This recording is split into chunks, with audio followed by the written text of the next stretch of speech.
நீங்கள் கேட்டுக்கொண்டிருப்பது அதிரை FM 90.4. நமது சமூகம் நமது நலன். அதிரை பண்பலையின் அன்பான நேயர்களை மூத்தோருக்கு முதல் வணக்கம் சிறப்பு விழிப்புணர்வு நிகழ்ச்சிக்கு வரவேற்கிறேன். நான் உங்க RJ ஃபாஹிரா. எப்பவுமே கேளுங்க எஃப்எம் நாளே நம்ம அதிரை FM 90.4. நமது சமூகம் நமது நலன். மத்திய அரசின் சமூக நீதி மற்றும் அதிகாரமளித்தல் அமைச்சகத்தால் சமுதாய வானொலி கூட்டமைப்புகள் இணைந்து நடத்தும் அடல் வாயு அபியுதய யோஜனா மூத்தோருக்கு முதல் வணக்கம் நிகழ்ச்சியின் 19வது அத்தியாயத்துல தான் இன்னைக்கு நம்ம இணைஞ்சிருக்கோம். இந்த மூத்தோருக்கு முதல் வணக்கம் நிகழ்ச்சியை தொடர்ந்து கேட்டிருந்தீங்கன்னா உங்களுக்கு நல்லாவே தெரிஞ்சிருக்கும். இது மூத்தோர்களுக்கு பயன் தர்ற மாதிரியான நிறைய நல்ல திட்டங்கள் பற்றியும் நிறைய விஷயங்கள் பற்றியும் எடுத்து சொல்லி விழிப்புணர்வை ஏற்படுத்தக்கூடிய விதமாக அமைஞ்சிட்டு இருக்குன்னு. அந்த விதத்தில் இன்னைக்கும் கூட நம்ம நிகழ்ச்சி மூத்தோர்களுக்கு பயன் தர மாதிரி நிறைய விஷயங்களை ஷேர் பண்ண போகுது. ஸோ நிகழ்ச்சியில் தொடர்ந்து இணைந்துருங்க. நிகழ்ச்சிக்குள்ளே போகலாம், மிஸ் பண்ணாம கேளுங்க. மத்திய சமூக நீதி மற்றும் அதிகாரமளித்தல் அமைச்சகம் மற்றும் இந்திய சமுதாய வானொலிகள் கூட்டமைப்பு இணைந்து வழங்கும் மூத்தோருக்கு முதல் வணக்கம். மூத்தோருக்கு முதல் வணக்கம். முதியோர் நலம் பேணுவோம், சமுதாய வளம் காணுவோம். இது முதியோருக்கான நலத்திட்டங்கள் குறித்து விழிப்புணர்வு ஏற்படுத்தும் சிறப்பு வானொலி தொடர். மூத்தோருக்கு முதல் வணக்கம். முதியோர் நலம் பேணுவோம், சமுதாய வளம் காணுவோம். நேயர்கள் அனைவருக்கும் வணக்கம். மூத்தோருக்கு முதல் வணக்கம் நிகழ்ச்சியுடைய 19வது அத்தியாயத்துல நாம இன்னைக்கு இணைஞ்சிருக்கோம். முதுமைங்கிறது முடிவல்ல, அதுவும் ஒரு ஆரம்பமே. முதியோர்களுக்கான உதவி, உணவு, உடை, உபகரணங்கள், மகிழ்ச்சின்னு எல்லாத்தையுமே நம்ம பார்த்து செய்யும் போதுதான் முதுமைங்கிறது ஒரு முடிவு கிடையாது, அது ஒரு ஆரம்பம் மட்டும்தான்னு அவங்களால உணர முடியும். முதுமைங்கிறது எந்த வயசுல ஆரம்பிக்குதுன்னு நிறைய பேருக்கு ஒரு சந்தேகம் இருக்கும். ஆனா உண்மையை சொல்லணும்னா முதுமைக்கு வயசு இல்ல, அது வாழ்க்கையுடைய ஒரு பருவம், அவ்வளவுதான். 58 அல்லது 60 வயசுக்கு மேலதான் முதுமை பருவம் தொடங்குதுன்ட்டு அரசாங்கம் வரையறை பண்ணியிருக்காங்க. ஆனா இது கூட ஒரு குறியீடு மட்டும் தானே தவிர வயசானவங்கன்னு சொல்லிட முடியாது. வயசை வச்சோ தோற்றத்தை வச்சோ சொல்ல முடியாத நிலைமையில எதை வச்சுதான் சொல்றது அப்படிங்கிற ஒரு கேள்வி எழலாம். ஒருத்தருடைய செயல்பாடு, இயக்கம், சுறுசுறுப்பு இதையெல்லாம் வச்சு கூட நாம அவங்கள அளவீடு பண்ணலாம். மூத்த குடிமக்கள் அதிகமா எதிர்கொள்ளக்கூடிய சிக்கல்கள்ல ஒண்ணுதான் தனிமை. வேலையிலிருந்து ரிட்டையர் ஆகிறது, வாழ்க்கை துணைய இழக்கிறது, பேரன் பேத்திகளை பிரிஞ்சு இருக்கிறது, கூட பழகிய நண்பர்களுடைய மரணம், முதியோர் இல்லங்களுக்கு அனுப்பப்படுறது, பேச்சு துணைக்கு ஆள் இல்லாம இருக்கிறது, இப்படி பல காரணங்கள்னால நிறைய பேருடைய முதுமை பருவம் தனிமையாலும் வெறுமையாலும் நிரப்பப்படுது. அப்படிப்பட்ட தனிமையை தவிர்க்கிறதுக்கும் சுறுசுறுப்போட இயங்குறதுக்கும் தேவையானது மனசுக்கு பிடிச்ச ஒரு வேலை. அப்படிப்பட்ட வேலை வாய்ப்புக்கான திட்டம் பத்தி தெரிஞ்சுக்கிறதுக்கு தான் மூத்தோருக்கு முதல் வணக்கம் நிகழ்ச்சியின் 19வது அத்தியாயம், மூத்த குடிமக்களுக்கான தன்னார்வ வாய்ப்புகள். உங்களுக்கு ஏற்கனவே நல்ல அறிமுகமான தாத்தா பாரத்தும் பேத்தி லட்சுமியும் இன்னைக்கு நிகழ்ச்சியில என்ன பேசுறாங்கன்னு கேட்டுலாமா? பாரத் அண்ணா, வீட்டில் இருக்கீங்களா? நான் உள்ளதான் இருக்கேன். ஆனால் இந்த காலையில் நேரத்தில் யார் கதவு தட்டுறது? பாரத் அண்ணா, கதவுக்கு பின்னாடி இருந்துக்கிட்டே என்ன விசாரிக்க போறீங்களா, இல்லை கதவை திறக்க போறீங்களா? லட்சுமி கண்ணு, லட்சுமி, வாசல்ல யார் இருக்காங்கன்னு பாரு, அவங்கள உள்ள அழைச்சிட்டு வா. இதோ வர்றேன் தாத்தா, ஒரு நிமிஷம், நான் உங்களை உள்ள அழைச்சிட்டு வர்றேன். என்ன ஒரு ஆச்சரியம், எது உங்களை காலையில் நேரத்தில் இவ்வளோ சீக்கிரமாக இங்கே இழுத்துட்டு வந்துச்சு? உன் கண் பார்வை மங்கிடுச்சுன்னு நினைக்கிறேன். நீ எப்பவும் மற்றவங்களுக்கு அறிவுரை சொல்லிக்கிட்டு இருக்கிற, ஆனால் உன்னை பற்றி நீ கவலைப்படுற மாதிரியே தெரியலையே. நான் இப்போ என்ன பண்ணிட்டேன் சங்கரு? இதில் வேடிக்கை என்னன்னா, உனக்கு இன்னமும் ஞாபகத்துக்கு வரல. லட்சுமி, நீ சொல்லு, இப்போ மணி என்ன ஆச்சு? இன்னமும் இது காலையில் நேரம்னு பாரத்தண்ணா நினச்சிட்டு இருக்காரு. தாத்தா, நீங்க முதல்ல கண்ணாடியை போடுங்க, அப்புறம் ஒருவேளை உங்க கண்ணுக்கு சரியா தெரியலாம். நீ சொன்னது சரிதான் லட்சுமி. இப்போ காலையில் 6 மணி ஆகுதுன்னு நினச்சேன், ஆனால் கடிகாரத்தை தலைகீழாக பார்த்துருக்குறேன். உண்மையில் மணி 9 ஆயிடுச்சு. என்ன பண்ணுறது நண்பா, வயசு ஏற ஏற இனிமே இந்த கண்ணாடி இல்லாமல் எதுவுமே செய்ய முடியாது இல்லையா? அது போகட்டும் விடு. நீ எப்படி இருக்க? எப்போ ரிட்டையர்ட் ஆன? நான் நல்லா இருக்கேன் பாரத். நான் ரிட்டையர்ட் ஆகி 8 வருஷம் ஆயிடுச்சு. இப்பெல்லாம் பெரும்பாலும் வீட்டில் தான் இருக்கேன். ஆனால் உன்னை பற்றி கேள்விப்பட்ட உடனே ஏன் என்னோட பழைய ஃப்ரெண்டை முதல்ல நான் பார்க்கக்கூடாது அப்படின்னு நினச்சேன். உன்னை பார்த்ததுல எனக்கு ரொம்ப சந்தோஷம். உன்னை சந்திச்சது என் வாழ்க்கையில் இன்னும் 2 வருஷம் சேர்த்தி கிடைச்ச மாதிரி இருக்குது. அது இருக்கட்டும் தாத்தா, இன்னைக்கு ஒரு முக்கியமான நாள், உங்களுக்கு ஞாபகம் இருக்கா இல்ல அதையும் மறந்துட்டீங்களா? இன்னைக்கு அப்படி என்ன முக்கியமான நாள்? எனக்கு எதுவும் நினப்பு வரலையே. அது சரி, நீங்க உங்க பழைய ஃப்ரெண்டை பார்த்த சந்தோஷத்துல மத்த எல்லாத்தையும் மறந்துட்டீங்களா? எனக்கு ஞாபகம் வந்துடுச்சு. நாம இன்னைக்கு வானொலி நிலையத்துக்கு போகணும். மூத்தோருக்கு முதல் வணக்கம்ன்ற நம்ம நிகழ்ச்சி ஒளிபரப்பாக போகுது. சரியா சொன்னீங்க. எல்லாரும் நமக்காக காத்துட்டு இருக்காங்க. உங்க நேயர்களை நீங்க காத்திருக்க வைக்கிறது சரியில்லை தாத்தா. அதுவும் சரிதான் லட்சுமி, நீ ஒன்றும் கவலைப்படாத. இதோ நான் ரெடி ஆகிடுறேன். சரி தாத்தா, நீங்க ரெடி ஆகுங்க, நானும் போய் ரெடி ஆயிடுறேன். பாரத்தண்ணா, கிராமத்தில் நீங்கள் செஞ்சிட்ருக்கிற வேலைகளை பற்றி கேள்விப்பட்டேன். மூத்த குடிமக்களோட வாழ்க்கை தரத்தை மேம்படுத்துறதுக்கு நீங்கள் உதவுறீங்கன்னு சொல்கிறாங்க. ஆமாம், அது என்ன உதவி? ஆமாம் சங்கர், அது அடல் வயோ அபியுத யோஜனா திட்டம். அதாவது வயசானவங்களோட வாழ்க்கை தரத்தை மேம்படுத்துறதும் அவங்களோட வாழ்க்கையை எளிமையாகவும் வசதியாகவும் மாற்றுறது தான் இந்த திட்டத்தோட நோக்கம். அப்படியா? கேட்குறதுக்கே நல்லா இருக்கே.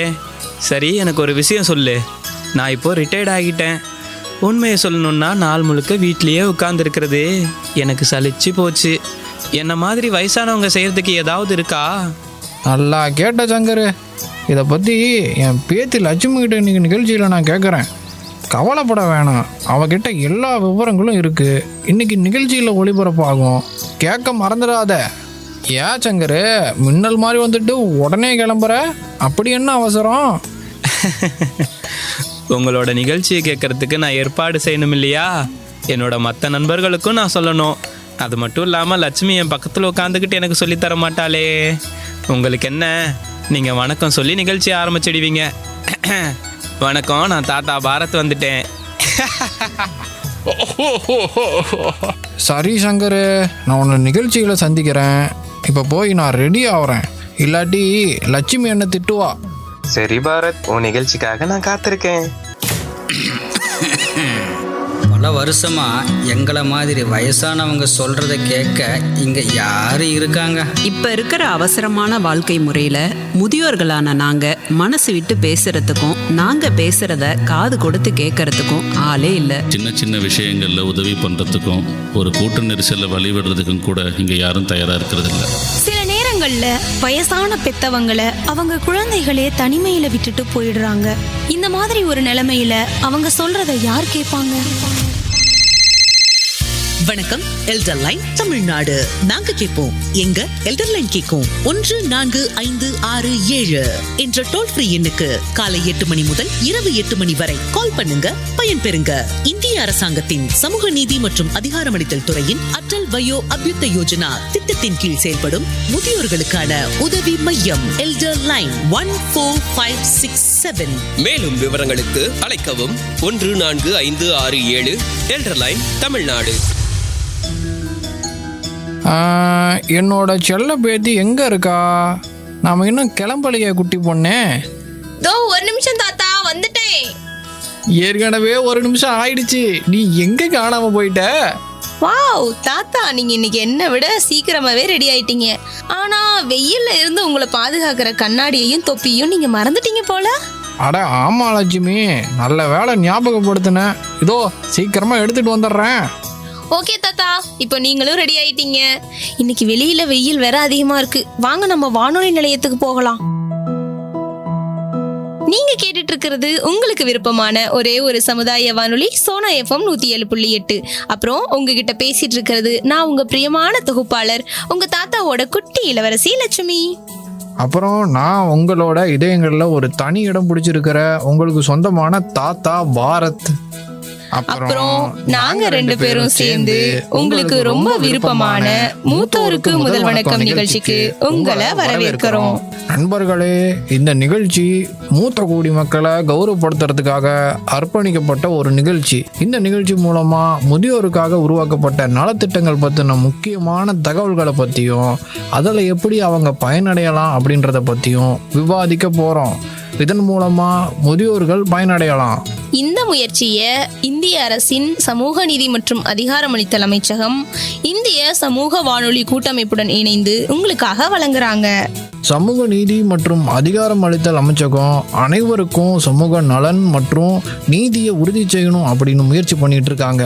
மாற்றுத்திறனாளிகள், பின்தங்கிய சமூகங்கள், மூத்த குடிமக்கள் மற்றும் பிற சிறப்பு குழுக்களை மேம்படுத்துவதற்கான புதிய கொள்கைகள் மற்றும் திட்டங்களை இவங்க தொடர்ந்து அறிமுகப்படுத்திட்டு இருக்காங்க. அது போகட்டும், என்னோட ஃப்ரெண்டு சங்கர் இன்னமும் வேலை செய்ய விரும்பக்கூடிய ஓய்வு பெற்றவங்களுக்கு இந்த திட்டங்களின்படி ஏதாவது ஏற்பாடு இருக்குதான்னு இன்னைக்கு காலையில் தான் கேட்டாரு. தாத்தா, உண்மையிலேயே இது ஒரு நல்ல கேள்வி. நாம ஏன் இன்னைக்கு அத்தியாயத்துல இதை பத்தி எல்லாம் பேசக்கூடாது? அடல் வயோ அபியுத யோஜனா, மூத்த குடிமக்களுக்கான தன்னார்வ வாய்ப்புகள் பத்தி இன்னைக்கு மூத்தோருக்கு முதல் வணக்கம் நிகழ்ச்சியில பேசலாம். கேட்கறதுக்கு ரொம்ப சுவாரஸ்யமா இருக்கு. ஆனா தன்னார்வ வாய்ப்புகள்னா என்ன? எனக்கு கொஞ்சம் புரியலையே லட்சுமி கண்ணு. தாத்தா, நீங்க அடல் வயோ அபியுத யோஜனா திட்டம் பத்தி கேள்விப்பட்டிருப்பீங்க. மூத்த குடிமக்களோட வாழ்க்கை தரத்தை மேம்படுத்துறதுக்கான இந்திய அரசாங்கத்தோட ஒரு முக்கியமான முயற்சி தான் இந்த திட்டம். முதியோர்கள் அவங்களோட அனுபவத்தையும் அறிவையும் சமூகத்துடைய நன்மைக்காக பயன்படுத்துறதுக்கான எல்லா வாய்ப்புகளையும் இந்த திட்டம் வழங்குது. இந்த முயற்சி மூலமா மூத்த குடிமக்கள் மன ரீதியாகவும் உடல் ரீதியாகவும் சமூக ரீதியாகவும் பல்வேறு சமூக செயல்பாடுகள்ல பங்களிக்க முடியும். இதை கேட்கும் போது நம்பிக்கை தர மாதிரி தான் இருக்கு. ஆனா இதுக்குள்ளார என்ன மாதிரியான தன்னார்வ வேலைகள் எல்லாம் இருக்கு? நிறைய இருக்கு தாத்தா. உதாரணத்துக்கு சொல்லணும்னா, கல்வித்துறையில மூத்த குடிமக்கள் குழந்தைங்களுக்கு பயிற்சி அளிக்கலாம். சமூகம் சார்ந்த நீதி சார்ந்த துறைகள்ல இளைய தலைமுறைக்கு வழிகாட்டலாம். அதே சமயம் அவங்க எந்த துறையில அனுபவம் வாய்ந்தவங்களா இருக்காங்களோ அந்த துறை அடிப்படையில தொழில் வழிகாட்டுதல்களையும் வழங்கலாம். இல்லைன்னா கணினி அறிவு, மொழி தேர்ச்சி, எழுதுதல், இந்த மாதிரியான பல திறன்கள் மூலமா இளைஞர்களுக்கு பயிற்சி கொடுக்கலாம் தாத்தா. ஆனா எல்லா மூத்த குடிமக்களுக்கும் கற்பிக்கிறதுக்கான திறன் இருக்காதே, அப்ப என்ன பண்றது? கவலைப்படாதீங்க தாத்தா, அரசாங்கமும் இதை பத்தி யோசிச்சிருக்காங்க. டிஜிட்டல் இந்தியா இயக்கத்தின் மூலமா மூத்த குடிமக்கள் டிஜிட்டல் திறன்களை வளர்த்துக்கிறதுக்கான சிறப்பு முயற்சிகளும் எடுத்துட்டு இருக்காங்க. ஓ அப்படியா? இந்த டிஜிட்டல் இந்தியா இயக்கத்துல என்னெல்லாம் இருக்கும்? டிஜிட்டல் கல்வி அறிவு பெற்ற மூத்த குடிமக்கள் தொழில்நுட்பத்தை எப்படி பயன்படுத்துறது அப்படின்றத பத்தி பெரியவங்களுக்கும் இளைஞர்களுக்கும் பயிற்சி அளிக்க முடியும். இந்த பணியின் மூலமா ஆன்லைன் சேவைகளை எப்படி அணுகிறது, மின் ஆளுமை தளங்களை எப்படி பயன்படுத்துறது, அது மட்டும் இல்லாம டிஜிட்டல் உலகத்தை எப்படி வழிநடத்துறதுன்னு அவங்கள சுயமாவும் தொழில்நுட்ப ஆர்வலர்களாகவும் மாத்துறது எப்படின்றத பத்தி அவங்களுக்கு கற்பிக்கப்படுது. இப்ப புரிஞ்சுதா தாத்தா? ஆஹா, என்ன மாதிரி இருக்கக்கூடிய மூத்த குடிமக்களுக்கு இது ரொம்ப பயனுள்ளதா இருக்கு. பொறுங்க தாத்தா, இன்னும் நிறைய இருக்கு. மூத்த குடிமக்களுடைய கவலைகள் பத்தியும் அவங்க மேல செலுத்த வேண்டிய அக்கறை பத்தியும் விவாதிச்சு புதிய கொள்கைகளை செயல்படுத்துறதுக்கான ஒரு தேசிய கவுன்சில் அமைக்கிறது மூலமா அரசாங்கம் இன்னும் ஒரு படி மேல போயிருக்கு. இந்த கவுன்சில் முதியோர்கள் சமூகத்தோட இணைஞ்சு செயல்பட புதிய வாய்ப்புகளை உருவாக்குது. அதே நேரத்துல அவங்களோட தேவைகள் மற்றும் பரிந்துரைகள் அரசாங்க திட்டங்கள்ல இணைக்கப்படுறதையும் உறுதி செய்யுது. ஆச்சரியமா இருக்கு. நம்ம அரசாங்கம் உண்மையிலேயே முன்னேற்றத்தை பத்தி சிந்திக்குது இல்லையா? ரொம்ப சரியா சொன்னீங்க தாத்தா. அதே சமயம் மூத்த குடிமக்கள் பாரம்பரிய கலைகளையும் கலாச்சாரத்தையும் பாதுகாக்கவும் அதை அடுத்த தலைமுறைக்கு எடுத்துட்டு போகவும் ஊக்குவிக்கப்படுறாங்க. பெரியவர்கள் நம்ம பாரம்பரியத்தை மேம்படுத்துறதுக்கு கலாச்சார நிகழ்ச்சிகளையும் பட்டறைகளையும் கூட நடத்தலாம். லட்சுமி, அன்னைக்கு ஒரு நாள் என்னோட லாயர் ஃப்ரெண்டு மூத்த குடிமக்கள் வேலைக்கு பதிவு பண்ணக்கூடிய ஒரு ஹோட்டல் பத்தி சொன்னது உனக்கு ஞாபகம் இருக்கா? தாத்தா, அவர் ஹோட்டலை பத்தி பேசல, அவர் ஒரு போர்ட்டல் பத்தி தான் பேசினாரு. அது ஒரு அதிகாரப்பூர்வமான வெப்சைட், உங்களுக்கு கூட தெரியுமே. ஆமா, இப்ப ஞாபகம் வந்துடுச்சு. பட்டன் போர்ட்டல் மாதிரி இருந்தது. இல்ல தாத்தா, இல்ல, அது சக்சம் போர்ட்டல். ஆமா நேயர்களே, நல்லா கவனமா கேளுங்க. இது பட்டன் போர்ட்டல் இல்ல, சக்ஷம் போர்ட்டல். ஆனால் லட்சுமி, சரியாக சொல்லணும்னா இந்த போர்ட்டல்னா என்ன? அப்படி கேளுங்க தாத்தா.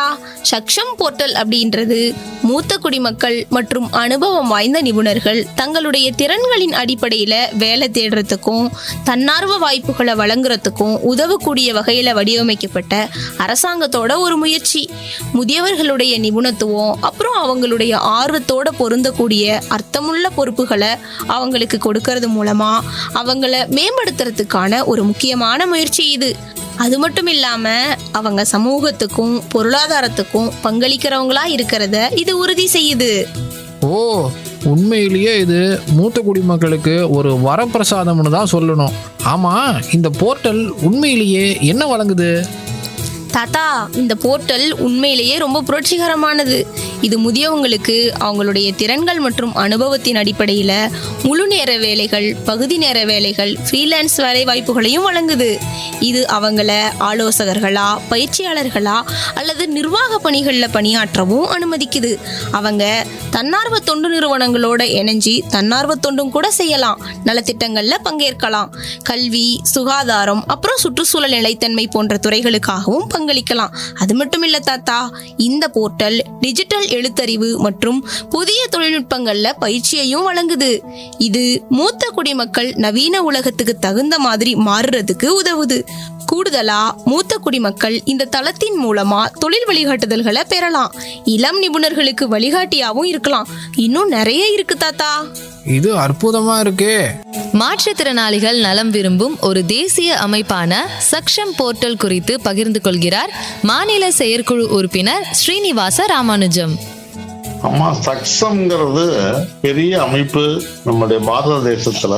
இந்த சக்ஷம்ங்கிறதுக்கு மீனிங் என்னன்னா சமதிருஷ்டி சமதா விகாஸ் ஏவம் அனுசத்தான் மண்டல். இதனுடைய சுருக்கம் தான் சக்ஷம். புரியுதுங்களா? இது மாற்றுத்திறனாளிகள் நலம் விரும்பும் ஒரு தேசிய அமைப்பு. இந்த அமைப்பு தேசம் முழுக்க மாற்றுத்திறனாளிகளுக்கு உதவி செய்வதற்காக எடுக்கப்பட்ட ஒரு அமைப்பு. இதுல நான் மாநில செயற்குழு உறுப்பினராக இருந்தேன். இதுல இருக்கக்கூடிய அதிகாரிகளுக்கு வருஷத்துல 2 தடவை அல்லது 1 தடவை சென்னையில இதுக்கான வகுப்பு இருக்கு. அந்த வகுப்புல ட்ரைனிங் கொடுப்பாங்க.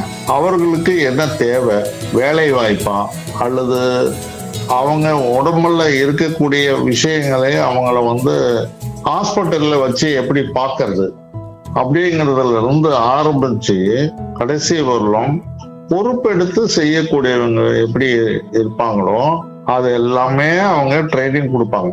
அங்க ட்ரைனிங் முடிச்சுட்டா சர்டிபிகேட்டும் கொடுத்துருவாங்க. இவங்களுக்கு கிடைக்கக்கூடிய விஷயங்கள்ல அங்க இருக்கக்கூடிய மாற்றுத்திறனாளிகளுக்கு அரசு உதவியிலிருந்து தேவையானதை அவங்க செய்வாங்க. அது ஒவ்வொரு கலெக்டரேட்லயும் அதுக்கான ஆபீஸ் இருக்கு, அலுவலகம் இருக்கு. இப்ப நம்ம சேலத்தில் இருக்கோம்னா சேலத்துல ஒரு அலுவலகம் இருக்கு. இது மாற்றுத்திறனாளிக்காகவே வைக்கப்பட்ட அந்த அலுவலகம் அவங்களுக்கு என்ன தேவையோ அந்த தேவைகள் எல்லாம் உரியவர்களுக்கு போய் சேர்த்துவாங்க. அதுக்கு கவர்மெண்ட்ல கூட நம்ம போய் நம்ம செஞ்சுக்கலாம். கவர்மெண்ட் ஹாஸ்பிட்டல்ல ட்ரீட்மெண்ட் எடுத்துக்கலாம். அவங்களுக்கு எவ்வளவு பாதகம் ஏற்பட்டிருக்கு. இப்போ கால் நடக்க முடியல அப்படின்னா நம்ம கவர்மெண்ட் ஹாஸ்பிட்டல்ல போய் அதுக்கான டாக்டர்கிட்ட பேசிட்டு அவர் சர்டிஃபிகேட் பண்ணுவார். இவருக்கு இந்த மாதிரி உதவி தேவை அப்படின்னு அவர் சர்டிஃபிகேட் பண்ணிடுவார். அந்த சர்டிஃபிகேட்டை டிடிஆர்ஓ ஆபீஸ் இருக்குல்ல கலெக்டரேட்ல, அந்த ஆபீஸுக்கு போனோம்னா அங்க அதிகாரிகள்லாம் இருக்காங்க. ஐயோ, அந்த டாக்டர்ஸ் என்ன ரெக்கமெண்ட் பண்ணாங்களோ அந்த பொருளை அவங்க கவர்மெண்ட்ல இருந்து வாங்கி கொடுத்துருவாங்க உங்களுக்கு இலவசமாக. இது தேசம் முழுக்க இருக்கக்கூடிய ஒரு அமைப்புங்கிறதுனால இலவசமா தான் செய்யறாங்க. இவங்க பணம் வாங்கிட்டு செய்யறது இல்ல. இதுல அதிகாரிகள்லாம் இருக்காங்கல்ல, சேவை செய்வதற்காக இருக்காங்கல்ல, அவங்க யாருமே அவங்களுக்கு சம்பளம் கிடையாது. 21 வகையான மாற்றுத்திறனாளிகளுடைய நோய் இருக்குது. இப்போ உடனே கால் சரியில்லை, அவங்களுக்கு கால் கிடைக்கணும் அப்படின்னா கால் 40,000 ரூபாய் ஆகுது ஒரு கால் செய்யறதுக்கு. அதை செஞ்சு அதுக்கு அப்புறமேல நடக்கிற மாதிரி ஏற்பாடு பண்ணிடுவாங்க. அவர் போய் படிக்கணும் அல்லது வேலைக்கு போகணும் அப்படின்னா அவருக்கு அதுக்கு தேவையான ஒரு வண்டி வேணும். அந்த வண்டியை அவங்க ஃப்ரீயா கொடுப்பாங்க. என்ன கூட நான் என்ன வேணுமா சொல்லணும்னா, ஒருத்தருக்கு கல்யாணம் ஆகுது. கல்யாணம் ஆனவுன்னா அவங்க வீட்டுல ஒரு பையனும் வேற யாரோ இருக்காங்க. இப்போ அப்பா அம்மா ஒரு பையன் இருக்காங்க. அவர் ஆக்சிடென்ட்ல ஒரு கால் இழந்துடுறாரு. அப்போ அந்த குடும்பம் எப்படி வளரும்? வளராது, கஷ்டப்படும். அந்த மாதிரி இருக்கவங்களுக்கு என்ன உதவி வேணும்னு முதல்ல போய் கேட்பாங்க. அவரு நம்மளே அணுகினால் அல்லது நாம அவங்கள அணுகினா அவங்களுக்கு தேவையான விஷயங்களை, அப்ப அவங்களுடைய வாழ்வாதாரத்தை எப்படி நம்ம கவனிச்சுக்கணும் அப்படிங்கிறதுக்காக அவங்கள வர சொல்லி அவங்கள பத்தின விஷயங்களை எல்லாம் தெரிஞ்சுக்கிட்டு, சரி இப்போ அவரு நீ உன்னால என்னப்பா செய்ய முடியும்? ஐயா, என்கிட்ட ஒரு மாடு இருந்ததுன்னா நான் பால் கறந்து அதுல கிடைக்கிற பணத்தை வச்சு என் குடும்பத்தை நான் ஓட்டிப்பேன் அப்படின்னு சொல்றாருன்னு வச்சுங்களேன். நாட்டு மாடுகள், இந்த நாட்டு மாடுகள்ல இவருக்கு எத்தனை கொடுக்க முடியும் அப்படின்னு சொல்லி பார்த்து அதை கொண்டாந்து கொடுத்துருவாங்க. அவர் பால் எடுத்து அதை விற்று அந்த பணத்துல அவர் குடும்பத்தை நடத்த முடியறவர்களும் செஞ்சு கொடுத்துருவாங்க. இப்ப அவரு மாற்றுத்திறனாளியா இருந்தாலும் அவருடைய குடும்பம் நல்லபடியா நடக்குது இல்லவா? அது மாதிரி ஒவ்வொரு விஷயங்களும் எல்லாமே பார்த்து அவங்களுக்கு தேவையான உதவிகளை எல்லாம் செய்வாங்க. வேலை வாய்ப்பு ஏற்பாடு பண்ணி தராங்க. சக்சம்ங்கிறது இப்போ தமிழ்நாடு மட்டும் அல்லாமல் எல்லா மாநிலங்களிலும் இது இருக்கு. சக்ஷம் போர்ட்டல் அமைப்பில் பணிபுரிந்த தன்னுடைய அனுபவம் குறித்து பகிர்ந்து கொள்கிறார் மாவட்ட மகிழா குழு உறுப்பினர் சக்தி ஆர் ஸ்ரீலக்ஷ்மி. இது ஒன்லி மாற்றுத்திறனாளிக்கு மட்டும்தான் கண்ணு. முதியோருக்கு அப்படின்னா யாராவது முடியாத இருக்கிறாங்க அப்படின்னா கேக்குறாங்க அப்படின்னும் போது அவங்களையும் அவாய்ட் பண்ணாம அவங்களுக்கு என்ன உதவி வேணுமோ அவங்கள ஒரு டோனர்ஸை பிடிச்சோ அல்லது ஒரு தன்வந்தரை பிடிச்சோ அவங்களுக்கும் இயன்ற அளவுக்கு உதவிகளை செஞ்சுட்டு இருக்காங்க. இன்னொன்னு இதுல ஸ்டாஃப்ஸ் கிடையாதுமா, அதாவது சேலரி பேசஸ் கிடையாது. இதுல அத்தனை பேரும் ஒன்லி பொறுப்பாளர்கள், தன்னார்வலர்கள். அதாவது அவங்க வேலையில அவங்க சம்பாதிச்சுக்கணும். அதுக்கு மேற்கொண்டு அவங்க டைமை கொடுக்கறவங்க, பொருளாதாரத்தை கொடுக்கறவங்க, அந்த மாதிரி தான் எல்லாருமே பொறுப்பாளர்கள் தான் இருக்காங்களே தவிர சேலரி பேசஸ் கிடையாது. பெரிய பெரிய டாக்டர்ஸ் எல்லாம் இதுல கல்யாணம் கூட பண்ணிக்காம உள்ள வந்திருக்காங்க. அந்த மாற்றுத்திறனாளிகளுக்கு ட்ரீட்மெண்ட் கொடுக்கும் போது அந்த மாற்றுத்திறனாளிகளுடைய அந்த ஆக்டிவிட்டிஸ் பார்த்துட்டு சுகுமார்ஜி அப்படின்னு சொல்லி ஒருத்தர்மா, கிட்டத்தட்ட இப்போ அவருக்கு வயசு எப்படியும் ஒரு 85 பக்கம் இருக்கும். அவர் அந்த காலத்து டாக்டர். ஆட்டிசம் குழந்தைங்களுக்கு அவர் ஒரு கேம்ப் போட்டிருந்திருக்காங்க அவர் டாக்டரா இருக்கும்போது.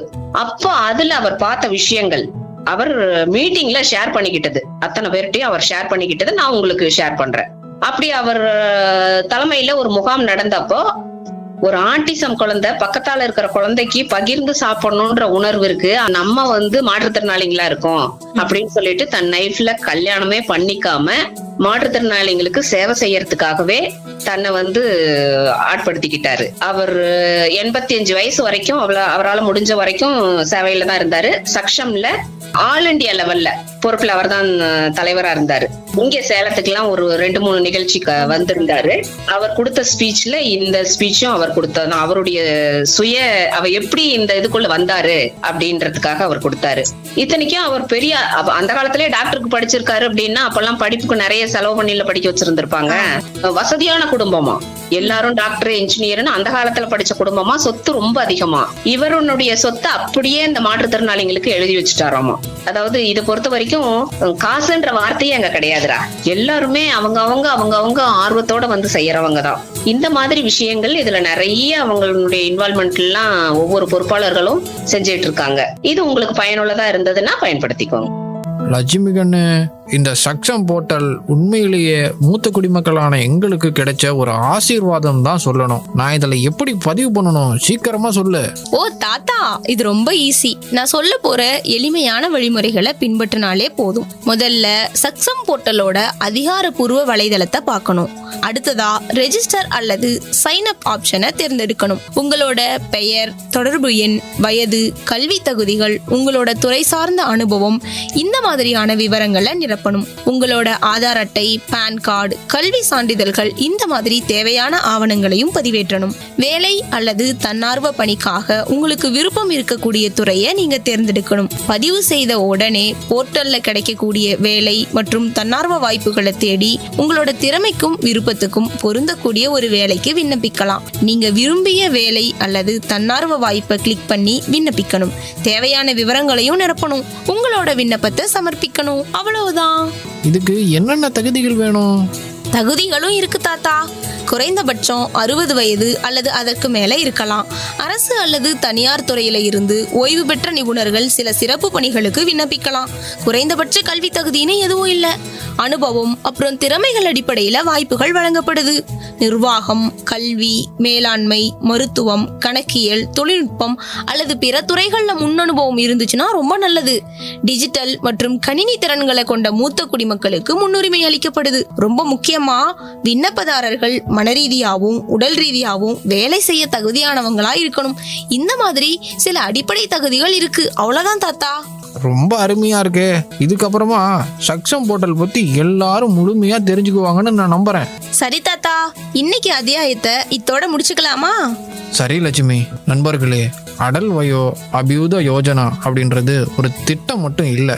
இது என்னை போல இருக்கிற மூத்த குடிமக்கள் நிறைவான வாழ்க்கையை வாழ்றதுக்கு உதவக்கூடிய ஒரு இயக்கம். உங்களுக்கு ஏதாவது உதவி இல்லாட்டி தகவல்கள் தேவைப்பட்டுச்சுன்னா மூத்த குடிமக்களுக்கான கட்டணமில்லா தேசிய உதவி எண் 1456 நீங்கள் கால் பண்ணலாம். மூத்தோருக்கு முதல் வணக்கம். ஞானத்தின் பொக்கிஷமான மூத்தோர்கள் நம்ம பக்கம் இருக்காங்க. அவங்க தான் நம்முடைய வேர்கள், நமக்கு வழிகாட்டும் ஒளியும் கூட. அவங்க நம்ம கூட இருக்கிறது நம்ம எதிர்காலத்தை பிரகாசமாக்கும். நம்ம இந்தியா சிறந்தது. நம்ம பெரியோர்கள் தான் நம்ம பெருமை. இது நேயர்கள்ட்ட இருந்து நம்ம விடைபெறதுக்கான நேரம். மூத்தோருக்கு முதல் வணக்கம் நிகழ்ச்சியோட அடுத்த அத்தியாயத்துல நம்ம மறுபடியும் சந்திப்போம். அது வரைக்கும் எப்பவும் சிரிச்சுக்கிட்டே இருங்க, மகிழ்ச்சியை பரப்பிக்கிட்டே இருங்க. அப்புறம் முக்கியமா உங்களை நீங்க நல்லா பாத்துக்கோங்க. அம்மா. அடடே ராஜாவா, இப்பதான் உன்னை நினைச்சிட்டு இருந்தேன். வந்துட்டியா கண்ணு? எவ்வளோ நாள் ஆச்சு உன்னை பார்த்து. ஆமா, கவிதா வரல? சரி, நல்லா இருக்கியா? சாப்பிட்டியா? வேலையெல்லாம் எப்படி போகுது? என்னம்மா வந்ததும் இத்தனை கேள்வியா? நானே வேலை டென்ஷன்ல வந்திருக்கேன். இரு, ரெஸ்ட் எடுத்துட்டு வந்து பேசுறேன். சரி கண்ணு, டீ போட்டு தரவா? இல்ல வேணாமா, நான் ரூமுக்கு போய் தூங்குறேன். பாட்டி எப்படி இருக்கீங்க? கவிதா வா வா வா வா, நான் நல்லா இருக்கேன். நீ எப்படி இருக்க? நான் நல்லா தான் இருக்கேன். ஆமா, உன் ஃபேஸ் ஏன் டல்லா இருக்கு? டல்லா இருக்கா? அப்படிலாம் ஒண்ணும் இல்ல கவிதா. என்ன பாட்டி, அப்பா வந்ததும் பேசாம போயிட்டாரா? கஷ்டமா இருக்கா? அதெல்லாம் இல்லம்மா.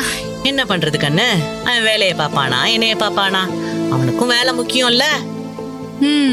புரியுது புரியுது. இத பத்தி நான் அப்பா கிட்ட பேசுறேன் பாட்டி. என்னம்மா, எதை பத்தி பேசணும்?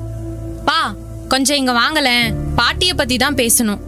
ஏன்பா இவ்ளோ தூரம் வரோம், ஒரு 5 நிமிஷம் பாட்டி கூட உட்கார்ந்து பேசலாம்ல, நல்லா பாத்துக்கலாம்ல.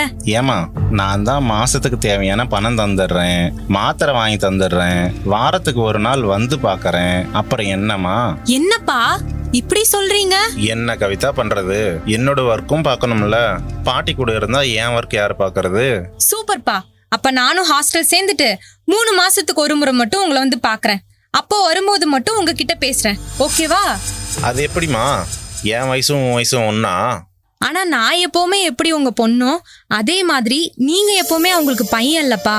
பொருள் யாரு வேணாலும் வாங்கி தரலாம், ஆனா மனசு விட்டு பேச, பாசமா பேச அவங்க உங்களை தானே தேடுவாங்க. இரு வரேன். அம்மா, என்னை மன்னிச்சிடுமா. நான் பண்ண தப்ப உன் பேத்த எனக்கு புரிய வச்சுட்டா. பரவாயில்ல கண்ணு, இதுல என்ன இருக்கு? நான் இப்போ உன்னை ஏதாவது சொன்னேனா? இல்லம்மா, நீங்க சொல்ல மாட்டீங்க. இனிமே நீங்க சொல்ற மாதிரியும் நான் வச்சுக்க மாட்டேன். வயசாயிடுச்சுலப்பா, உன்னை அப்பப்ப கண்ணு தேடும். பிள்ளை என்ன பண்றானோன்னு தோணும். தனியா இருக்கும்போது என்னென்னவோ தோணும். அதான், வேற என்ன? எனக்காச்சும் நீ எல்லாத்தையும் பண்ணிடுற. பக்கத்து வீட்டு லட்சுமிக்கு காசு இருந்தும் ஆள் இல்ல. என்னம்மா சொல்றீங்க? அவங்களுக்கும் என்ன தேவைன்னு கேட்டு வைங்க. நான் உங்களுக்கு வாங்கும்போது அவங்களுக்கும் சேர்த்து வாங்கிட்டு வந்துடுறேன். இனி வாரத்துக்கு ஒரு நாள் வந்தாலும் அந்த நாள் முழுக்க உங்களுக்கு தான். அப்பாடா, இப்பதான் எனக்கு சந்தோஷம். நிச்சயமா கண்ணு, எப்ப இந்த நாள் வரும்னு காத்துக்கிட்டு இருந்தேன். குடும்பமா வாங்க, சந்தோஷமா இருங்க, என்கிட்ட பேசுங்க, அதுவே போதும். முதியோர் நம் குடும்பத்தின் அடித்தளம். மூத்தோர்க்கு முதல் வணக்கம். முதியோர் நலன் பேணுவோம், சமுதாய வளம் காணுவோம். நேயர்களே, இதுவரை நீங்கள் கேட்டது மத்திய சமூக நீதி மற்றும் அதிகாரமளித்தல் அமைச்சகமும் இந்திய சமுதாய வானொலிகள் கூட்டமைப்பும் இணைந்து வழங்கிய மூத்தோருக்கு முதல் வணக்கம் நிகழ்ச்சியின் 19வது அத்தியாயம். மீண்டும் அடுத்த அத்தியாயத்தில் சந்திப்போம். நன்றி. நேயர்களே, இதுவரையும் மூத்தோருக்கு முதல் வணக்கம் சிறப்பு விழிப்புணர்வு நிகழ்ச்சியின் 19வது அத்தியாயத்தை முழுவதுமா கேட்டு பயனடைஞ்சிருப்பீங்க அப்படின்னு நம்புறேன். இந்த நிகழ்ச்சி பற்றிய கருத்துக்கள், விமர்சனங்கள், ஆலோசனைகள் ஏதாவது தெரியப்படுத்த நினைச்சீங்கன்னாலோ நீங்க தொடர்பு கொள்ள வேண்டிய வாட்ஸ்அப் எண் 7373776904. இந்த நம்பருக்கு கால் பண்ணியோ அல்லது வாட்ஸ்அப் மூலமாவோ தங்களுடைய கருத்துக்களை தெரியப்படுத்தலாம். மத்திய அரசின் சமூக நீதி மற்றும் அதிகாரமளித்தல் அமைச்சகத்தால் சமுதாய வானொலி கூட்டமைப்புகளுடன் இணைந்து அதிரை பண்பலை நடத்திய அடல் வாயோ அபியுதய யோஜனா மூத்தோருக்கு முதல் வணக்கம் சிறப்பு விழிப்புணர்வு நிகழ்ச்சியின் 19வது அத்தியாயத்திலிருந்து விடைபெற போறேன். நான் உங்க ஆர்ஜே ஃபாஹிரா. மீண்டும் அடுத்தடுத்த அத்தியாயங்கள்ல சந்திக்கிற வரையும் நிகழ்ச்சிகளை தொடர்ந்து மிஸ் பண்ணாம கேளுங்க. இது நம்ம அதிரை FM 90.4. நமது சமூகம் நமது நலன். நீங்கள் கேட்டுக்கொண்டிருப்பது அதிரை FM 90.4. நமது சமூகம் நமது நலன்.